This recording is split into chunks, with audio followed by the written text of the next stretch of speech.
வணக்கம். என் பேர் அமுதா. நான் மலேசியால இருக்கேன். நான் மணிகை சாரோட ஸ்டூடெண்ட். ஆக்சுவலி நான் ஒரு வாய்ஸ் ஓவர் ஆர்டிஸ்ட். அதாவது தமிழ் ஆடியோ நாவல்ஸ்க்கு நான் குரல் கொடுப்பேன். 2 வருஷமா நான் இந்த ஆடியோ நாவல்ஸ்க்கு குரல் கொடுத்துக்கிட்டு இருக்கேன். என் ஸ்டோரி டெல்லிங்க நான் இம்ப்ரூவ் பண்ணலாம்னு நினைக்கும் போது எனக்கு என்னுடைய ஃப்ரெண்டு தான் வந்து மணிகை சாரோட நம்பர் கொடுத்து காண்டாக்ட் பண்ணி பேச சொன்னாங்க. நானும் அதன்படி சாரை காண்டாக்ட் பண்ணி பேசினேன். சார் கிட்ட நான் முத பேசும்போது சார் வந்து என்னை கேட்டாரு, அமுதா நீங்க எங்கேருந்து வரீங்க அப்படின்னு கேட்டாரு. நான் சொன்னேன், சார் நான் மலேசியால இருக்கேங்க சார் அப்படின்னு சொன்னேன். அப்ப அவர் சொன்னாரு, அதெல்லாம் வந்து ஒன்றும் பிரச்சனை இல்லை, நீங்க கிளாஸ்க்கு வாங்க, நான் உங்களுக்கு சொல்லி தரேன்னு சொன்னாரு. அதே போல நான் கிளாஸுக்கு அட்டன் பண்ணினேன். முத கிளாஸ்க்கு போகும்போது எனக்கு ரொம்ப பயமா இருந்துச்சு, தயக்கமா இருந்துச்சு. ஆனா நான் கிளாஸ்க்கு போனேன். சார் என்னோட பயத்தை போக்குனாரு, தயக்கத்தை போக்குனாரு, நிறைய சொல்லி கொடுத்தாரு. நான் டாக்குமெண்ட்ரியா இருக்கட்டும், ஸ்டோரி டெல்லிங்கா இருக்கட்டும், இப்ப நான் வந்து நிறைய கத்துக்கிட்டேன் அவர்கிட்ட தான் நான் சொல்லணும். நான் டப்பிங் பேசும்போது எனக்கே என்னை நினைச்சு ஆச்சரியமா இருந்துச்சு. ஏன்னா கார்ட்டூனுக்கு பேசும்போதும் சரி, சாதாரண அந்த கலோக்கியல் பேசும்போதும் சரி, நான் சாருக்கிட்ட நிறைய கத்துக்கிட்டேன். குரலுக்கு என்னைக்குமே வயசு கிடையாது. உங்களுக்கு நம்பிக்கையும் ஆர்வமும் மட்டும் இருந்துச்சுன்னா நீங்க தைரியமா நம்ம மணிகை சார்கிட்ட வாங்க, மத்ததெல்லாம் அவரு பாத்துக்குவாரு. ஒவ்வொரு கிளாஸ்லயும் ஒரு செக்ஷன் முடிக்கும் போது அந்த கலோக்கியலா இருக்கட்டும், ஏரியா ஸ்லாங்கா இருக்கட்டும், கார்ட்டூனா இருக்கட்டும், டாக்குமெண்ட்ரியா இருக்கட்டும், அந்த டைம்ல நாங்க முடிச்சுட்டு சார் வந்து சூப்பர் நல்லா இருக்கு எல்லாரும் கிளாப் பண்ணுங்கன்னு சொல்லுவாரு பாருங்க.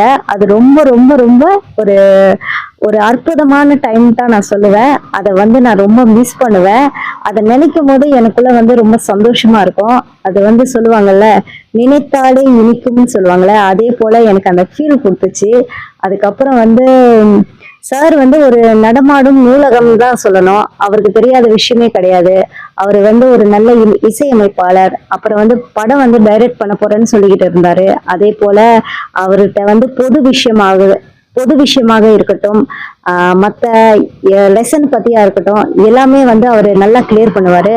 எனி டைம் நம்ம கான்டாக்ட் பண்ணா கூட அவர் வந்து ஆன்சர் பண்ணுவாரு.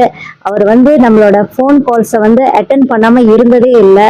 நான் லீவ் சொல்லும் போது கூட அவர் வந்து புரிஞ்சுக்குவாரு. எனக்கு லீவையும் வந்து அவர் கொடுப்பாரு.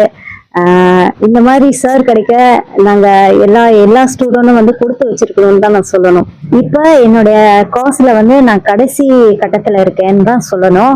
ஏன்னா நான் செஞ்ச ஆடியோ நாவல்ஸ்க்கும் இப்ப செய்யற ஆடியோ நாவல்ஸ்க்கும் நிறைய டிஃப்ரெண்ட் இருக்கு. நான் வந்து முன்ன வந்து அவளையும் வந்து எனக்கு அந்த வெரிஃபிகேஷன் தெரியாது. ஒரு குரல்ல வந்து எப்படி வந்து உணர்ச்சியை கொண்டு வரணும்னு எனக்கு தெரியாது. அதெல்லாம் வந்து சார் வந்து கரெக்டா நோட் பண்ணி என்னை வந்து அவர் வந்து சரிப்படுத்தினாரு. கிளாஸ்ல வந்து எல்லாருக்கும் வந்து சான்ஸ் கொடுப்பாரு.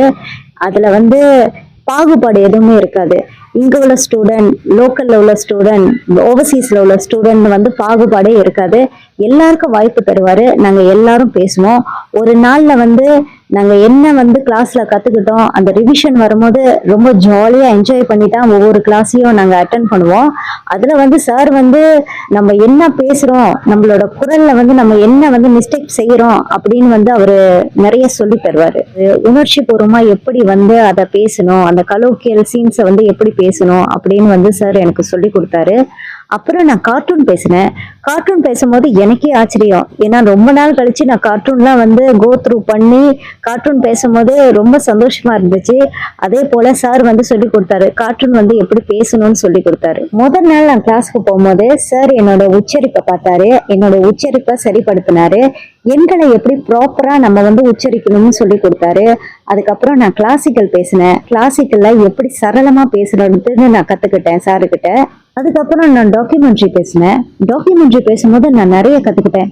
ஏன்னா டாக்குமெண்ட்ரி தான் வந்து நம்ம சாதாரணமா நினைப்போம். ஆனா டாக்குமெண்ட்ரினா வந்து அந்த மாதிரி கிடையவே கிடையாது.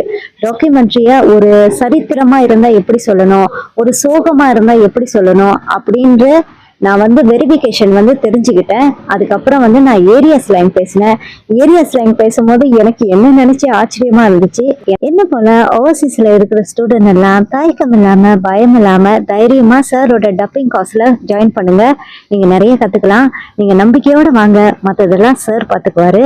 அப்புறம் இந்த வீடியோ பார்த்த பிறகு உங்களுக்கு நிறைய ஐடியாஸ் கிடைச்சிருக்கும். நீங்களும் வந்து ரொம்ப ஆர்வமா இருப்பீங்கன்னு எனக்கு தெரியும். அதனால கட்டாயம் நம்ம சாரோட கிளாஸ்ல ஜாயின் பண்ணுங்க. கீழே இருக்கிற கான்டாக்ட் நம்பரை கான்டாக்ட் பண்ணுங்க. சரிங்க, உங்களிடமிருந்து விடை பெறுவது நான் உங்கள் அன்பு தோழி அமுதா. Bye bye.